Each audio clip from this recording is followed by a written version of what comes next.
কোথাও ঘুরতে যাওয়ার সময় আপনি যদি দেখতে পান বিভিন্ন ধরনের মাছের প্রজেক্ট, আর যদি দেখতে পান সুন্দর সবুজে ঘেরা বন, আর সেখানে যদি গিয়ে জানতে পারেন বিভিন্ন ধরনের পাখির নাম এবং বিভিন্ন ধরনের মাছের নাম এবং মাছের জীবন কাহিনী যদি দেখতে পারেন, তাহলে নিশ্চয়ই আপনাদের খুব ভালো লাগবে। আমারও খুব ভালো লেগেছে। হ্যালো গাইজ, আসসালামু আলাইকুম। সবাই কেমন আছেন? আশা করছি খুব ভালো আছেন। আমিও আলহামদুলিল্লাহ ভালো আছি।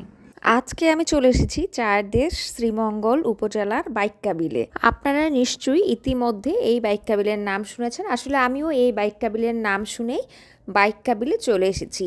আর এটি মৌলভীজেলার প্রখ্যাত চা সমৃদ্ধ যে শহর শ্রীমঙ্গলের হাওরের পূর্ব দিকের প্রায় 100 হেক্টর আয়তনের একটি জলাভূমির নাম বাইক্কাবিল। এটি 2003 সালের 1 জুলাই বাংলাদেশের ভূমি মন্ত্রণালয় এই বিলটিকে মৎস্য সম্পদের একটি অভয় আশ্রম হিসেবে সংরক্ষণের সিদ্ধান্ত নেন। আর এই যে আমরা ঢুকেই গেলাম বাইক্কাবিলের এই প্রজেক্টটিতে ঢুকার পরেই একটি বিল্ডিং দেখতে পেয়েছি, যেখানে ছিল বিভিন্ন ধরনের মাছের ছবিসহ তাদের বিভিন্ন বিবরণ এবং বিভিন্ন পাখিরও চিত্র ছিল সেখানে এবং বিভিন্ন বিবরণও ছিল। আর সেই সাথে সাথেই বিল্ডিং থেকে বের হয়ে আমরা পেছনের বনের দিকে গেলাম। বনের দিকে গেলেই আপনারা যে সুন্দর সবুজ গাছগুলো দেখতে পাচ্ছেন, স্থানীয় ভাষায় এই গাছগুলোর নাম হচ্ছে রাতা গাছ বা মুক্তা গাছ বা পাটি গাছ। আপনারা যেই নামেই চিনে থাকেন, এই গাছগুলো দেখতে কিন্তু আমার বেশ ভালো লেগেছে। আর গাছগুলি আসলে এত সুন্দর যে বলার বাইরে। পুরোটা বন জুড়ে এই একটা গাছই ছিল, খুব ভালো লাগছিল। আর আমরা যেহেতু গিয়েছি অনেকটা সূর্য অস্তের কিছু আগে, তাই রোদটাও বেশ এই সাইডেই ছিল আমাদের দিকে। তারপর যা হোক, ওইখানে যাওয়ার পর যেহেতু আমি শীতকালে গিয়েছি তাই পানি ছিল না। আর আমরা চলে গিয়েছি হেঁটে হেঁটেই বন দিয়ে ওয়াচ টাওয়ারে। ওয়াচ টাওয়ারটি ছিল 3 তলা, আর প্রতি তালায় হচ্ছে তাদের বিভিন্ন ধরনের পাখির ছবি এবং পাখির ডিটেলস অনেক কিছু লেখা ছিল।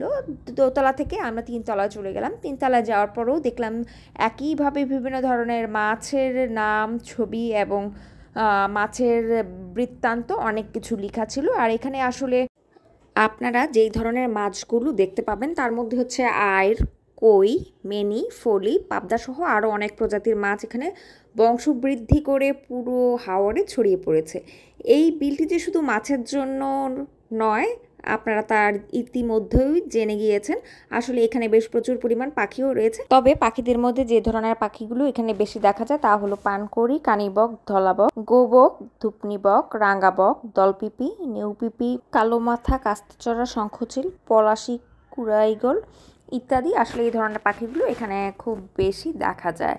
আর শীতের অতিথি পাখি হয়ে আসলে এখানে বিভিন্ন ধরনের অনেক ধরনের পাখি আসে এই বিলে। তাদের মধ্যে একটি অন্যতম পাখি হচ্ছে সৈকত পাখি। আর এখানে যে আসলে কোনো একটা সময় শুধু শীতের সময় এখানে বিভিন্ন ধরনের পাখি আসতো, কিন্তু আসলে এখন এখানে বিভিন্ন ধরনের পাখি 12 মাসেই দেখা যায়।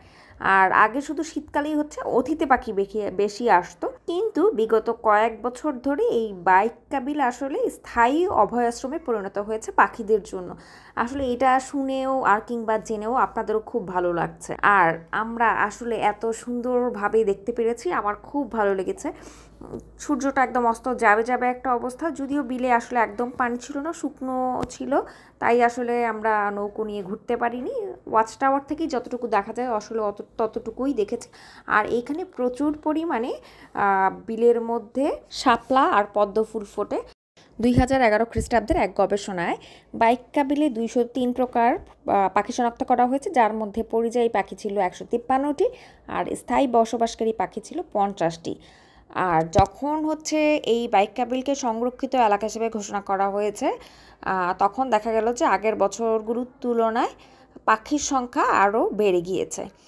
আর যেহেতু এখানে পাখির সংখ্যা বেড়ে গিয়েছে, তাই 2011 সালে 31 প্রজাতির পাখির পায়ে শনাক্তকারী আংটি পরানো হয়েছে। তার মধ্যে হচ্ছে 17টি পরিযায়ী পাখি আর 14টি স্থায়ী বসবাসকারী পাখি। এই ছিল আমার আজকে স্বল্প সময়ের ভিডিও, যা আমি আপনাদের সাথে শেয়ার করেছি। আশা করছি খুব ভালো লেগেছে। যদি ভালো লেগে থাকে একটি লাইক দিবেন, and don't forget to subscribe. দেখাবো অন্য কোনো ভিডিওতে। সেই পর্যন্ত সবাই ভালো থাকবেন, সুস্থ থাকবেন। আল্লাহ হাফেজ।